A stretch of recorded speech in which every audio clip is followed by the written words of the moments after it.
Today, we are talking about money. Money, money, money. I love the subject of money. I'm sure you do too. But do you know what your money mindset is? Do you know what it's doing to your ability to make more of it and to use it in a way that enhances your life? In this video, we're going to dig into your money mindset and what it means to you and if it could possibly be holding you back. So stay tuned. So recently in my Profit Insiders for Interior Designers group coaching and mastermind program, one of my clients really needed an adjustment in her money mindset. And I wanted her to have a readjustment to make it a, more of a healthy and prosperous mindset about money, as opposed to always being nervous about how much a client is going to be willing to pay them. Literally every consult she would go into and go, the client's never going to pay this amount of money. They're never going to pay for my services. I could tell already by what they said on the phone. And she would cut herself short before she even just emotionlessly gave her pricing for the need of the client. Once I was able to shift her mindset and turn it into, let's investigate what you learned as a child. Let's see why you're approaching every money conversation the way you're approaching it. And let's turn talking about money into like talking about breakfast without all of the baggage that comes along with it. So how do you do that? Let me tell you.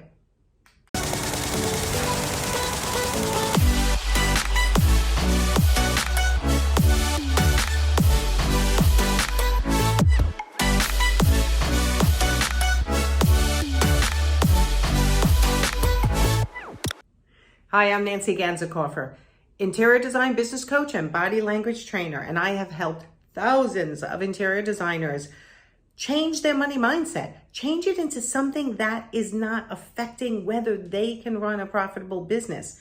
If your money blocks and what you learned about money as a child has gotten into you and stopped you from being able to make money, this is what we're going to talk about today. Shifting your money mindset into something that is going to release and make sure that you are an open vessel to make the money that you deserve.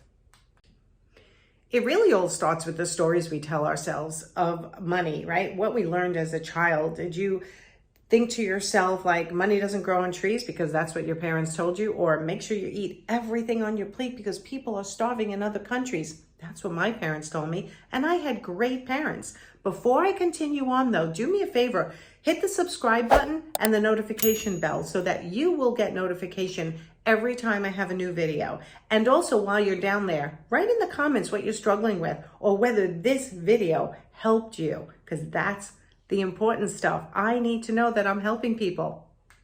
Okay, so one of the first things we need to address is what is a money mindset? And then also, how to identify what your current mindset around money actually is.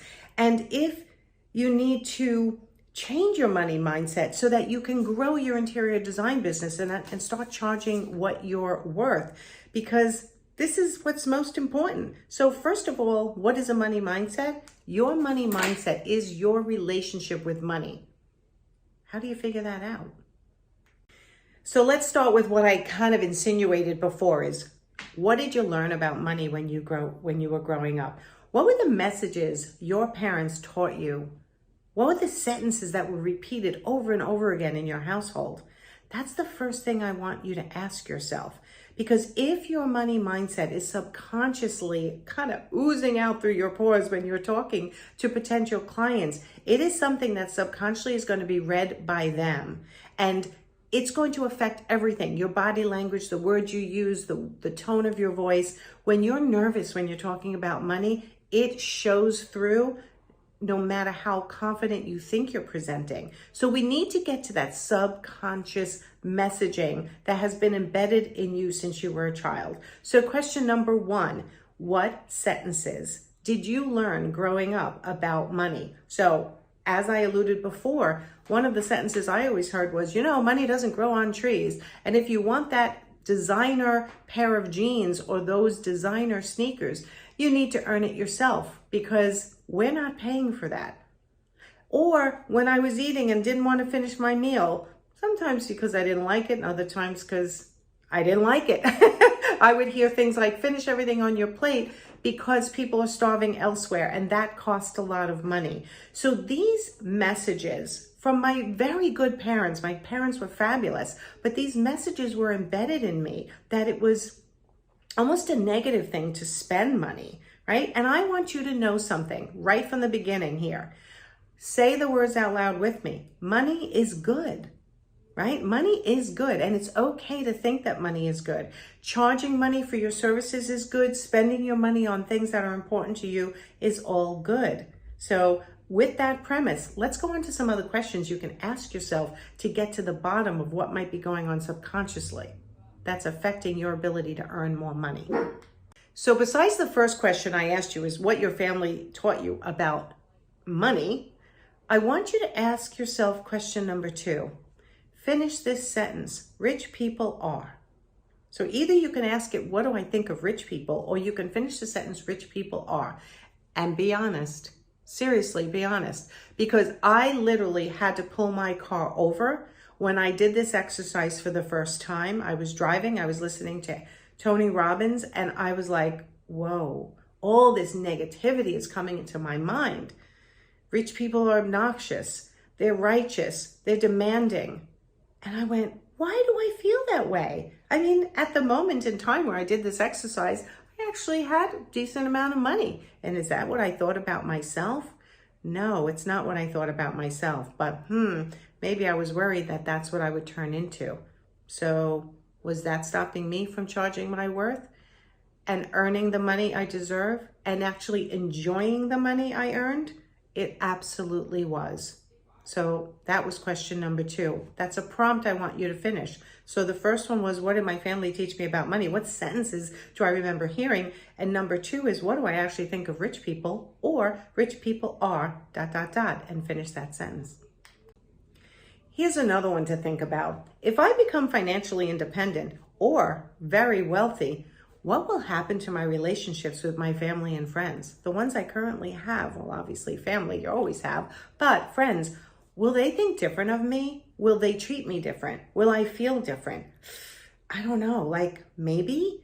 And that could be part of what's holding you back. So answer that question as well. If I become financially independent or wealthy, what will that do to my relationships with my family and friends? What are your fears? Write it down.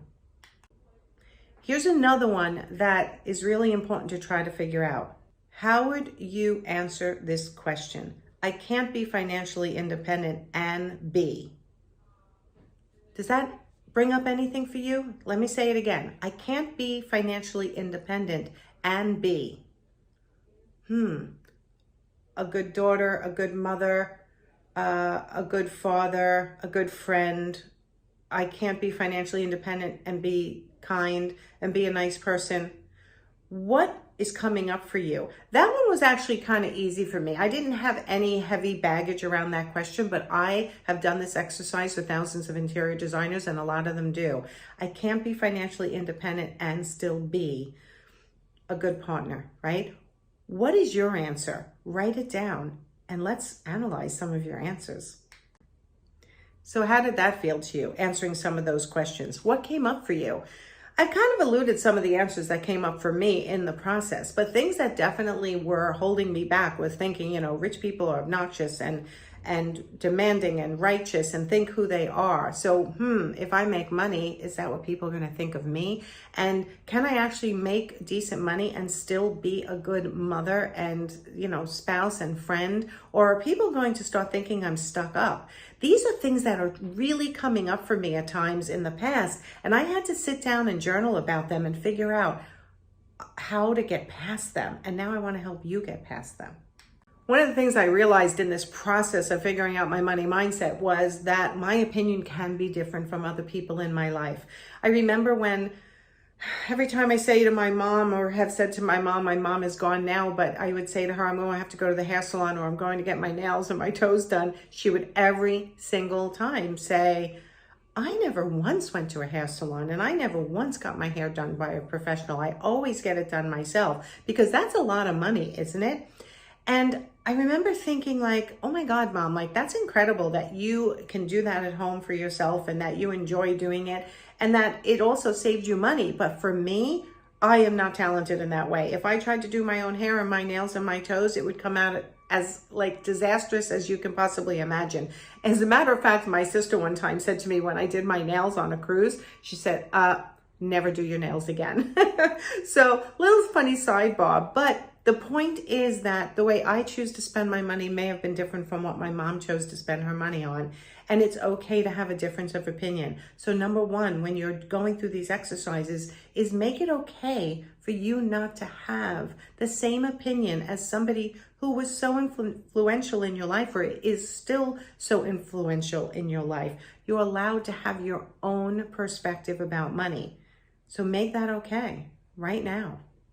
One of the things that always helped me is journaling about these. So go back and listen to the questions again, write them down and journal about them, and then start to realize, and this is how you start to shift what's currently happening in your mind.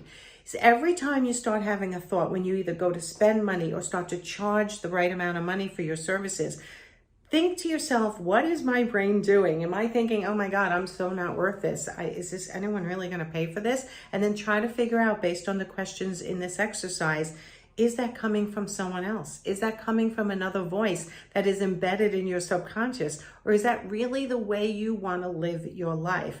The only way to start shifting something that is so embedded in you is start to, one, recognize it, two, acknowledge it, and then question its logic. And I'm telling you right now that you deserve to make more money, you deserve to charge your worth, and you can spend your money on things that are important to you. It doesn't matter if it's important to anyone else. Like, seriously, what matters is how you feel about your life and about what you charge and what you spend money on. No one else really matters. So let me leave you with something to think about and a fun exercise to do. If there were no limitations with money at all in your life, what would your life look like? What would you do with your money? Have fun with that exercise. And that's the final exercise I want you to do.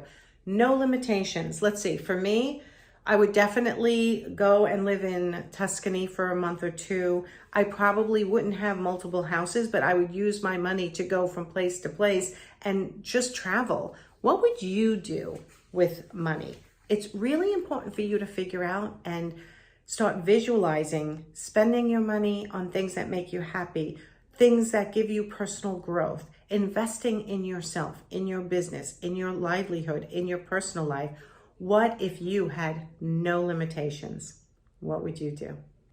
And don't forget to subscribe to my channel and like this video so that you don't miss the videos that I'm putting out to help you get your business and your life to a whole new level.